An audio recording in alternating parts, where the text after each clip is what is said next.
नमस्कार दोस्तों, कैसे हैं आप लोग? हमें उम्मीद है कि आप बेहतर होंगे और अपनी पढ़ाई को ज़ोरों-शोरों से करते होंगे, है कि नहीं? तो देखिए दोस्तों, आपको मालूम है कि हम आपको जीके फर्स्ट रिवीजन हमेशा एक वीडियो डेली लेकर आते हैं, ठीक है ना? उसी वीडियो के सीरीज़ में आज भी हम आपको टॉप 50 यानी कि टॉप 15 क्वेश्चंस लेकर आए हैं, ठीक है ना? दोस्त एक और बात बता देना चाहते हैं कि आप किसी भी एग्ज़ाम की तैयारी करते हो या फिर ऑल स्टेट पीसीएस हो या फिर एसएससी हो या फिर रेलवे हो या फिर बिहार दरोगा के साथ-साथ किसी भी कॉम्पिटिटिव एग्जाम का तैयारी करते हो, ये क्वेश्चन और ये वीडियो और साथ ही साथ ये चैनल भी आपके लिए काफ़ी ज़्यादा महत्वपूर्ण है कि नहीं? तो दोस्त आप वीडियो को पहले आप एक बार एंड तक देखिए, ठीक है ना? जो भी नए व्यूअर है, आप एक बार एंड तक देखिए और खुद आप बताइए कि आपको क्वेश्चन और आपका वीडियो कैसा लगा, ठीक है ना? हाँ, एक और बात ईमानदारी से देखिएगा और कमेंट बॉक्स खुला हुआ है, आप उसमें बताइए कि आपने कितना क्वेश्चन कंप्लीट किया है, ठीक है ना दोस्त? तो चलिए हम शुरू करते हैं, ठीक है? तो देखिए आज का जो है प्रश्न क्या है इसके बारे में देख लेते हैं। तो देखिए आज का पहला प्रश्न क्या है, ध्यान से देखिएगा, ठीक है ना? बिल्कुल आपको इम्पोर्टेंट सवाल बताने जा रहे हैं। पहला प्रश्न क्या है, बोल रहा है कि दार्शनिक विषयों में से संबंधित बौद्ध ग्रंथ का नाम है, यानी कि जो फिलोसफर सब्जेक्ट है उसी में से संबंधित 4 दिया है, ठीक है ना? उसी से संबंधित बोल रहा है कि आखिर कौन-सा बौद्ध ग्रंथ के नाम से जाना जाता है, ठीक है ना? ऑप्शन ए है त्रिपिटक और ऑप्शन बी है विनय पिटक या फिर ऑप्शन सी है अधिधम्म पिटक या फिर ऑप्शन डी है उपयुक्त में से कोई नहीं। अब बताइए आप इसमें से सही आंसर क्या हो जाएगा, ठीक है ना? क्योंकि क्वेश्चन काफ़ी ज़्यादा वीवीआई है, ठीक है ना? क्योंकि आपको मालूम ही है कि हम क्वेश्चन जो भी लेकर आते हैं, काफ़ी ज़्यादा इम्पोर्टेंट लेकर आते हैं, ठीक है ना? तो चलिए हम बिना समय गए हम आज का आंसर देख लेते हैं। तो देखिए हमेशा याद रखिएगा जो भी फिलोसोफर सब्जेक्ट के बारे में है, वो भी बौद्ध ग्रंथ से संबंधित, तो कौन-सा हो जाएगा हमारा ऑप्शन नंबर सी यानी कि अधिधम्म पिटक हो जाएगा। समझ में आ गया ना? यानी कि ऑप्शन नंबर सी हमारा सही आंसर हो जाएगा, ठीक है दोस्त? अब हम चलते हैं दूसरे नंबर प्रश्न पे, बिल्कुल समय नहीं गँवाना है, पॉइंट टू पॉइंट कंप्लीट करते जाना है। देखिए आज के जो है दूसरा प्रश्न क्या है, ये थोड़ा-सा आपको मॉडरेट भी लग सकता है या फिर थोड़ा-सा आपको हार्ड लग सकता है क्योंकि आपको मालूम है कि हम तीनों तरह का क्वेश्चन कंप्लीट करवाते हैं। कैसा? ईज़ी, मॉडरेट और हार्ड, ठीक है ना? और ये क्वेश्चन काफ़ी ज़्यादा इम्पोर्टेंट है, खासकर ये बीपीएससी वाले के लिए काफ़ी ज़्यादा सही है, ठीक है ना? ऐसे क्वेश्चन बीपीएससी में बार-बार पूछे जाते हैं। अब क्वेश्चन पे चलते हैं, ध्यान देते हैं। बोल रहा है कि निम्नलिखित कथनों पर विचार कीजिए, ठीक है ना? और फिर कूट को सही कथन का विकल्प चुनिए। देखिए 3 कथन दिया है, ठीक है ना? तीनों कथन को सही कूट से आपको मिलान करना है कि कौन-कौन सही है, ठीक है? अब पहला देख लेते हैं कथन क्या है, देखिए। पहला कथन है कि वेदेत्री में जो ऋग्वेद, यजुर्वेद एवं सामवेद में शामिल किए जाते हैं, पहला कथन है। दूसरा कथन बोल रहा है कि छांदोग्योपनिषद में सबसे प्राचीन उपनिषद को माना जाता है। लेकिन बात करें वहीं पर तीसरा में जो कि आपने बहुत सुना होगा कि अस्तो माँ सदमो दसमो माँ ज्योतिर्गमय है, ठीक है ना? ये जो है श्लोक है, ठीक है ना? ये बृहदारण्यक उपनिषद से लिया गया है। ये थोड़ा-सा आप लोगों को ना ये प्राचीन वाला क्वेश्चन है, थोड़ा-सा आपको कॉम्प्लिकेटेड लग सकता है। लेकिन आपको बिना ऐसे क्वेश्चन को समझे टिक नहीं मारना है, नहीं तो बिना सच सोचे समझे मारिएगा तो गलत हो जाएगा। तो बिल्कुल क्वेश्चन को ध्यान से पढ़ के उसके बाद ही आपको सही आंसर लगाना है, ठीक है ना? तो देखिए ऐसे प्रश्न को कैसे हल कीजिएगा, तो हमेशा याद रखिए ऐसे क्वेश्चन को ध्यान से पढ़िएगा, ठीक है ना? जब समझ में आ जाए तो आराम से क्वेश्चन को सही टिक लगाइएगा। तो देखिए पहला जो कोई कथन बोल रहा है ये भी सही है। आज छात्रों निषेध को सबसे प्राचीन उपनिषद में माना जाता है, ये भी सही है। अस्मो माँ ज्योतिर्गमय गयो तमसो माँ ज्योतिर्गमय ये श्लोक है, ठीक है ना? ये जो कि कहाँ से है? बृहदारण्यक उपनिषद से लिया गया, यानी कि हमारा तीनों को तीनों कथन सही है, यानी कि ऑप्शन नंबर डी हमारा सही आंसर हो जाएगा, ठीक है ना दोस्त? देखिए थोड़ा-सा आप इस क्वेश्चन को ध्यान से पढ़िएगा, थोड़ा-सा शब्दों को ध्यान से समझिएगा, ऑप्शन ऑटोमेटिक आ जाएगा, ठीक है ना? हाँ, वही दोस्त मार सकते हैं जो कि प्राचीन इतिहास को बेहतरीन ढंग से पढ़े होंगे, ठीक है ना? अब हम चलते हैं तीसरे नंबर प्रश्न पे। प्रश्न को ध्यान से देखते हुए चलना है, ठीक है ना? देख सकते हो दोस्तों आपके लिए कितना इम्पोर्टेंट सवाल सारा का सारा कंप्लीट करवाया जा रहा है, ठीक है ना? एक भी क्वेश्चन को आपको मिस नहीं करना है, ठीक है ना? मिस कीजिएगा तो फिर आपको ही दिक्कत होगा, ठीक है? तो चलिए हम तीसरा नंबर प्रश्न को ध्यान से देखिएगा। ये क्वेश्चन जो है आपको काफ़ी हैरान करने वाला है। बोल रहा है कि मुगल प्रशासन में दीवान-ए-अर्ज, ठीक है ना? दीवान-ए-अर्ज किससे संबंधित है? देखिए ये दीवान-ए-अर्ज जो था ना, हर किसी का अलग-अलग अपना पद था। उसी के नाम से मुगल प्रशासन में जाना जाता है। तो आखिर इस पद को किस नाम से जाना जाता है? यानी कि इससे संबंधित किस चीज़ से जाना जाता है? दीवान-ए-अर्ज। ऑप्शन ए है सेना से जुड़े कार्य के लिए, या फिर ऑप्शन बी शाही पत्र व्यवहार और संचार के लिए, या फिर ऑप्शन नंबर सी धार्मिक और विदेशी मामलों से जुड़े कार्य के लिए, या फिर ऑप्शन नंबर डी वित्त एवं प्रधानमंत्री जैसे पदों के लिए। बताइए, मुगल प्रशासन में आखिर इस पद को किस में जुड़े हुए कार्य को जाना जाता था, दीवाने ए अर्ज? तो देखिए, हमेशा याद रखिएगा कि जो मुगल प्रशासन में दीवाने ए अर्ज है, वो सेना से जुड़े हुए कार्यों को जाना जाता था, ठीक है ना? यानी कि दीवाने एक ए अर्ज जो है, सेना से जितने भी काम थे ना, उसी से ये बातें की जाती थी, ठीक है ना? सेना से जुड़े हुए कार्यों से ये जाना जाता है, ठीक है? अब हम चलते हैं चौथे नंबर प्रश्न पे, ध्यान से देखते हुए चलना है। तो देखिए, चौथा नंबर प्रश्न क्या है? बोल रहा है कि निम्नलिखित में बहमन शासकों में से किसने बीजापुर में प्रसिद्ध गोल गुंबज का निर्माण किया था? गोल गुंबज की बात करो, वही प्रसिद्ध वाला, ठीक है ना? चार ऑप्शन दिए गए, आखिर बताइए बहमन शासकों में किसने किया था ऐसा? ऑप्शन ए मोहम्मद आदिल शाह, या फिर ऑप्शन बी है मोहम्मद गवा, या फिर ऑप्शन सी है यूसुफ आदिल शाह, या फिर ऑप्शन डी है इस्माइल आदिल शाह। बताइए इसका सही आंसर क्या हो जाएगा? क्वेश्चन जो है आपको एग्जाम ओरिएंटेड बिल्कुल ही करवाया जाता है, और ये क्वेश्चन भी बिल्कुल एग्जाम ओरिएंटेड है, ठीक है ना? तो चलिए बिना समय गवाए इसका सही आंसर क्या हो जाएगा? ऑप्शन नंबर ए, यानी कि मोहम्मद आदिल शाह। देखिए, ये जो मोहम्मद आदिल शाह जो थे ना, इन्होंने गोल गुंबज का निर्माण करवाया था, लेकिन ये किसके शासक थे? तो ये बहमनी शासकों में से एक थे, ठीक है ना? जो कि बीजापुर में एक प्रसिद्ध गोल गुंबज का निर्माण करवाया था। समझ में आया ना? बीजापुर में, याद रखिएगा कौन करवाया था? ऑप्शन नंबर ए, यानी कि मोहम्मद आदिल शाह ने करवाया था, ठीक है ना दोस्त? अब हम चलते हैं पांचवा नंबर सवाल देखते हैं, ध्यान से देखते हुए चलते हैं, ठीक है ना? ये जीके फर्स्ट डिवीजन है, इसीलिए आपको तेजी में सारा क्वेश्चन बताते हुए कंप्लीट करवाते चल रहा है, ठीक है? बोल रहा है पांचवा नंबर कि सल्तनत कालीन में जो ये विस्पा शब्द था, इसका क्या अर्थ होता है, ठीक है ना? चार ऑप्शन दिए गए, इसके अर्थ बताने, किसका? विस्पा का। ऑप्शन नंबर ए सोने का सिक्का, या फिर ऑप्शन नंबर बी चांदी का सिक्का, या फिर ऑप्शन नंबर सी तांबे का सिक्का, या फिर ऑप्शन नंबर डी भूमि नापने की इकाई। बताइए इसमें सही आंसर क्या हो जाएगा? ठीक है ना? तो देखिए, ये जो विस्पा शब्द है ना, सल्तनत कालीन में इसके लिए चांदी के सिक्के का प्रयोग किया जाता है, यानी कि चांदी के सिक्के को ही उस समय विस्पा के शब्द से जाना जाता था, यानी कि ऑप्शन नंबर बी हमारा सही आंसर हो जाएगा, ठीक है ना दोस्त? अब हम चलते हैं 6 नंबर प्रश्न को देखते हैं। 6 नंबर प्रश्न क्या है? ध्यान से देखिएगा। बोल रहा है कि किस विजयनगर शासक ने तुंगभद्रा नदी पर बांध का निर्माण करवाया था? यानी कि तुंगभद्रा नदी पे ये जो बांध है उसका निर्माण करवाया था। चार ऑप्शन दिए गए, आखिर वो कौन से विजयनगर शासक थे? ऑप्शन नंबर ए क्या कृष्णदेव राय थे, या फिर ऑप्शन नंबर बी राम राय थे, या फिर ऑप्शन नंबर सी देवराय प्रथम थे, या फिर ऑप्शन नंबर डी हरिहर थे। बताइए इसका सही आंसर क्या हो जाएगा? देख रहे हैं ना क्वेश्चन कितना आपको एग्जाम ओरिएंटेड दिख रहा है, ठीक है ना? दोस्त आपसे रिक्वेस्ट है कि अगर आपको सच में ये वीडियो और ये कंटेंट बेहतर लग रहा है ना, तो दिल से चैनल को सब्सक्राइब जरूर कीजिए, क्योंकि आपका एक सब्सक्राइब और लाइक हमें और भी वीडियो बनाने के लिए मोटिवेट करता है, ठीक है ना? तो चलिए इसका सही आंसर देख लेते हैं। तो इसका सही आंसर क्या हो जाएगा? तो कृष्णदेव राय प्रथम, ठीक है ना? यानी कि कृष्णदेव जो प्रथम थे उन्होंने ये किया था। सॉरी सॉरी, इसका सही आंसर क्या हो जाएगा? देवराय प्रथम, ठीक है ना? इसको आप ध्यान रखिए, ठीक है ना? सॉरी दोस्त, थोड़ा सा हम क्वेश्चन को ध्यान से नहीं देखे थे, ठीक है ना?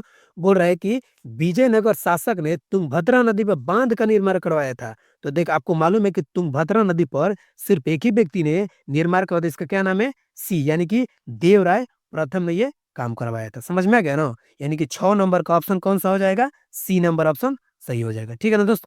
अब हम चलते हैं 8वां नंबर प्रश्न देखते हैं। 8वां सॉरी 7वां नंबर प्रश्न देखते हैं। 7वां नंबर प्रश्न क्या है? ध्यान से देखिए, ये क्वेश्चन जो है काफी ज्यादा वीवीआई है, ठीक है ना? ऐसे प्रश्नों को बिल्कुल छोड़ के नहीं जाता है, ध्यान से देखा जाता है। बोल रहा है कि भारत का पहला शासक, ठीक है ना, जिसने सर्वप्रथम किस भाषा का उर्दू को अपने राज्य का राजभाषा घोषित किया था?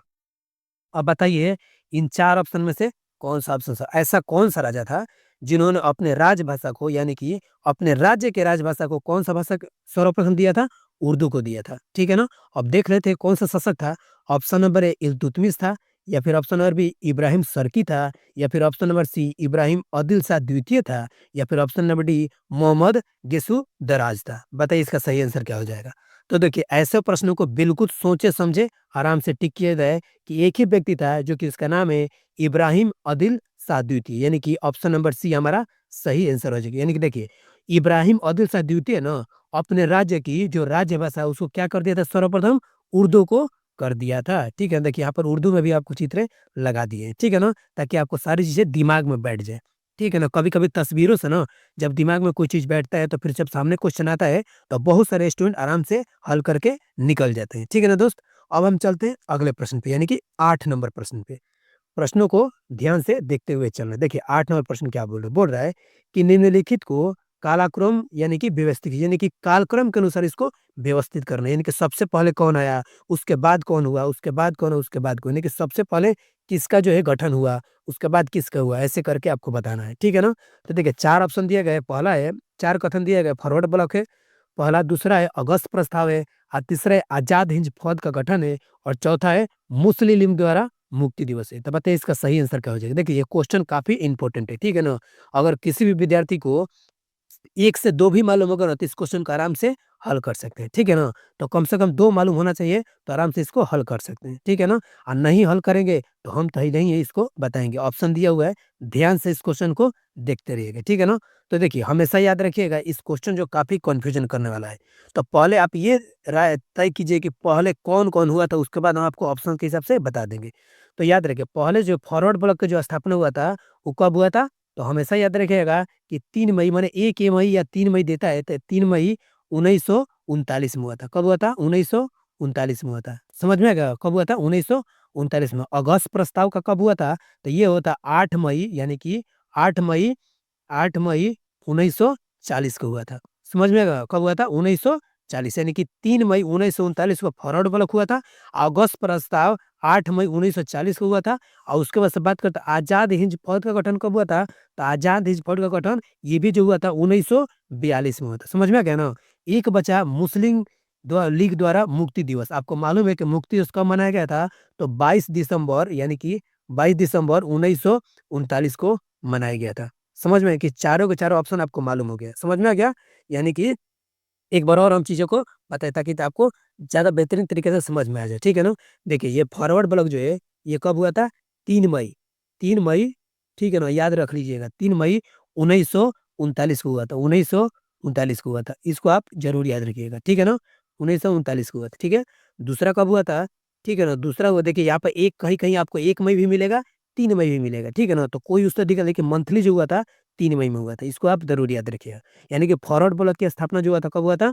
3 मई 1939 को हुआ था, ठीक है ना? अब बात करते हैं अगस्त प्रस्ताव का, तो ये जो हुआ था 8 8 मई अगस्त को हुआ था, सॉरी 8 अगस्त को हुआ था। 8 अगस्त 1940 को हुआ था। कब हुआ था? 1940 को हुआ था, ठीक है ना? अब बचता है आज़ाद हिंद फौज का गठन कब हुआ था? आपको मालूम है कि ये कब हुआ था? 1942 को हुआ था। कब हुआ था? 1942 को हुआ था। बचा एक लास्ट वाला, ये जो है मुक्ति दिवस यानी कि मुस्लिम लीग द्वारा मुक्ति दिवस कब मनाया गया था? तो ये तो सबको याद है 22 दिसंबर 1939 को मनाया गया था। 1939 को मनाया गया था। समझ में आ गया ना? तो ये चारों के चारों आपको ऑप्शन सामने अब दे दिएगा। अब आप आराम से इसको मिला सकते हैं कि सबसे पहले कौन आएगा उसके बाद कौन आया। ठीक है ना? तो देखिए आप महीने से मिलाइए 2 जब सेम है 1939 ये भी 1939 है। लेकिन आप सीधे आ जाइए मंथ पे आइएगा तो आपको मालूम चल जाएगा। देखिए ऐसे प्रश्न ना वही व्यक्ति बना सकते हैं जिसको अच्छा से मालूम होगा। ठीक है ना?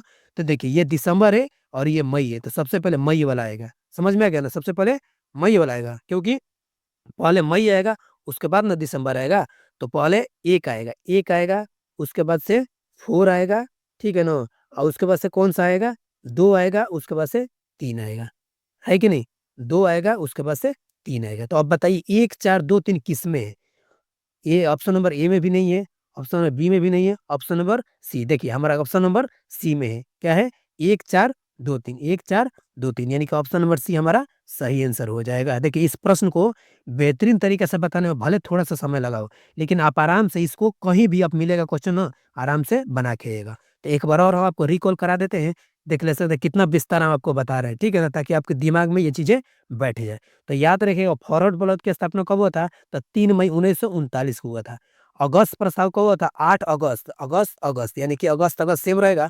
8 अगस्त 1940 को हुआ था। आज़ाद हिंद फौज का गठन कब हुआ था? 1942 को हुआ था। मुस्लिम लीग द्वारा मुक्ति दिवस कब मनाया गया था? 22 दिसंबर 1939 को मिलाया गया था। समझ में आ गया ना? मनाया गया था। तो हमारा ऑप्शन नंबर सी सही आंसर हो जाएगा। ठीक है ना दोस्त? अब हम चलते हैं 9 नंबर प्रश्नों को देखते हैं। ठीक है ना? वीडियो थोड़ा-सा लंबा होगा, लेकिन आप बिल्कुल पेशेंस रखिएगा। आप अगर पेशेंस करके प्रश्नों को कर रहे हैं ना, तो आने वाले प्रश्न जो भी एग्ज़ाम में होगा, आप आराम से बना कर आइएगा। ठीक है ना? देखते हैं 9 नंबर प्रश्न बोल रहा है कि अगस्त 1932 ईस्वी में रैमजे मैकडोनाल्ड के सुप्रसिद्ध पचांट के द्वारा पहली बार एक पृथक निर्वाचन समूह बनाया गया था। आखिर वो किस चीज के लिए बनाया गया था? 4 ऑप्शन दिए गए हैं, ठीक है ना? ऑप्शन ए मुसलमानों के लिए बनाया गया था, या फिर ऑप्शन नंबर बी है भारतीय ईसाइयों के लिए बनाया गया था, या फिर ऑप्शन नंबर सी है एंग्लो इंडियंस के लिए बनाया गया था, या फिर ऑप्शन नंबर डी है दलितों के लिए बनाया गया था। और बताइए इसका सही आंसर क्या हो जाएगा? क्योंकि क्वेश्चन जो है काफी ज्यादा वीवीआई, ठीक है ना दोस्त?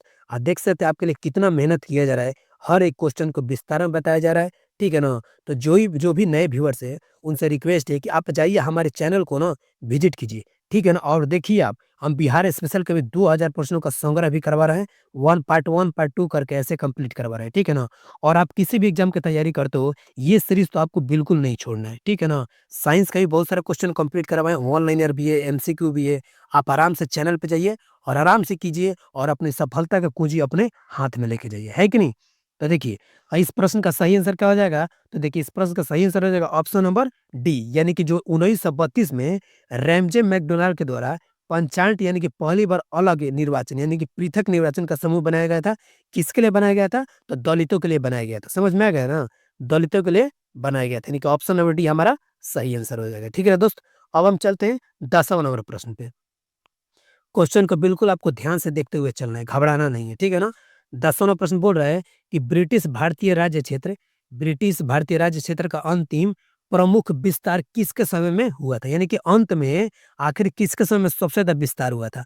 Option number A Lord dolphin के अंतर्गत, या फिर ऑप्शन नंबर बी है लॉर्ड लिटन के द्वारा, या फिर ऑप्शन नंबर सी है लॉर्ड कर्जन के द्वारा, या फिर ऑप्शन नंबर डी है लॉर्ड डलहौजी के समय में। अब बताइए किसके समय में ये सबसे ज्यादा विस्तार यानी कि हुआ था?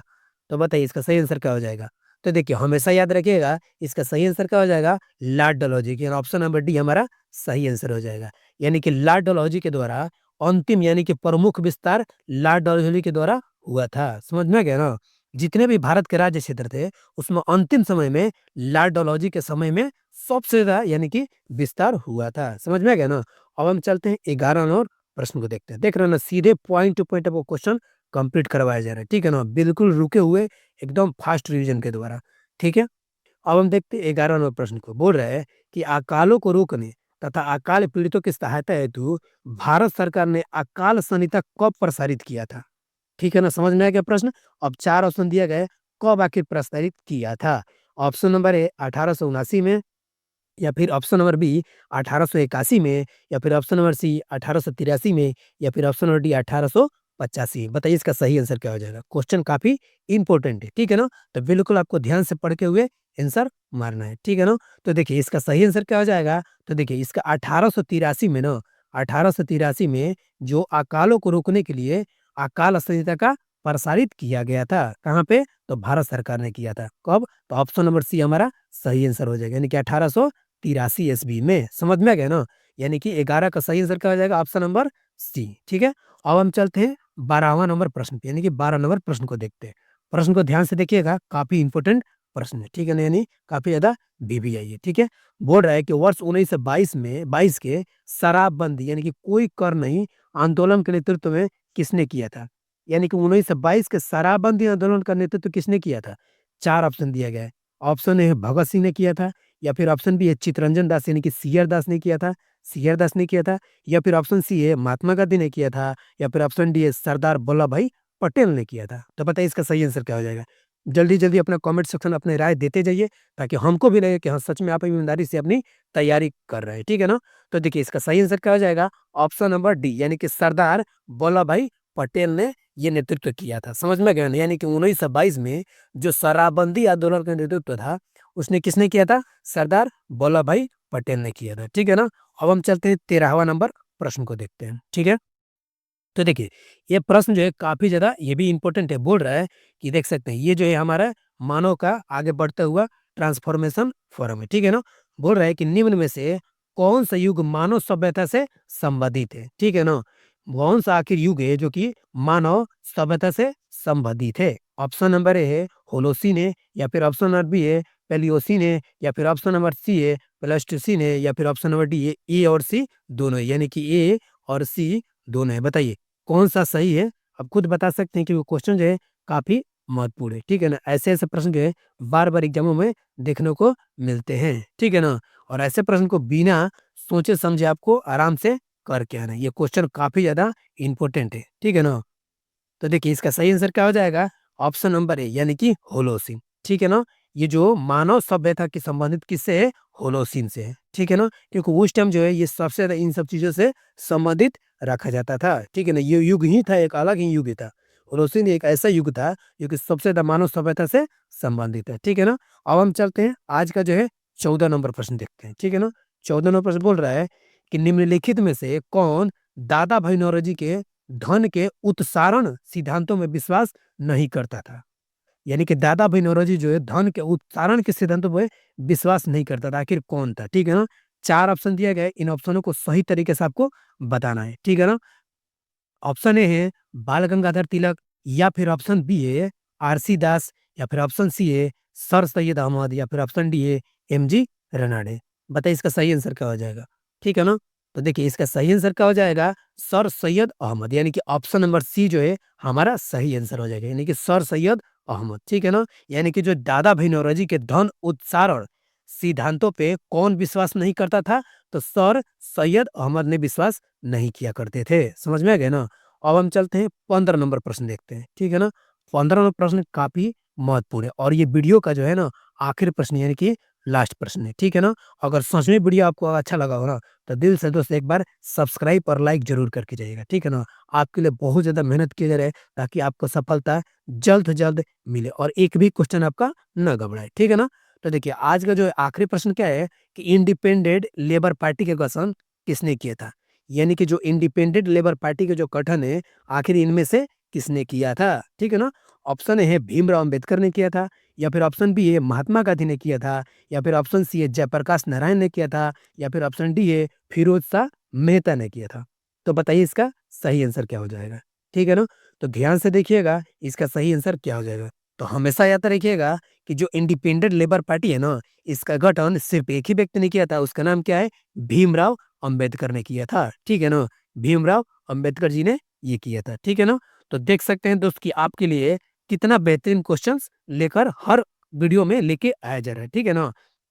अगर वीडियो आपको थोड़ा-सा भी इम्पोर्टेंट लग रहा है, एग्ज़ाम ओरिएंटेड लग रहा है, तो आप वीडियो को ना लाइक और कमेंट में ज़रूर बताइएगा। कोई भी समस्या हो वीडियो से संबंधित, आप कमेंट में ज़रूर बताइएगा। जब तक आप अपनी राय नहीं रखिएगा, तब तक कैसे मालूम चलेगा कि वीडियो से क्या संबंधित चीज़ें हैं, ठीक है ना? तो चलिए वीडियो देखने के लिए बहुत-बहुत धन्यवाद और हाँ, लाइक और कमेंट और दिल से सब्सक्राइब ज़रूर करके जाइएगा, ठीक है ना? चलिए मिलते हैं फिर से एक नेक्स्ट वीडियो के साथ, तब तक के लिए बाय।